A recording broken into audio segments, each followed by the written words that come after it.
शारीरिक ना मानसिक जे आपल्याला मानवाचे नैसर्गिक अधिकार दिलेले आहेत त्याचं आपल्याला जतन करायचं आहे। आणि हे जतन करताना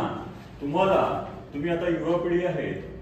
पुढे येणारी पिढी यांना हे नीतिमूल्य, हे मानवी अधिकार तुम्हाला आपल्या मार्गदर्शन यासाठी म्हणतो की तुम्ही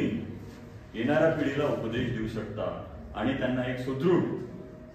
युवा पिढी निर्माण करू शकता। याकरिता आपण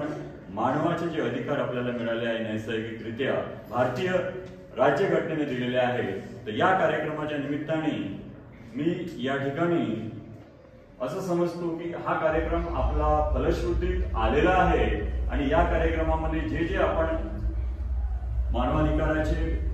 आपले हक्क आहेत ते या ठिकाणी जे सन्माननीय अतिथीवर्ग आपल्याला लाभलेले होते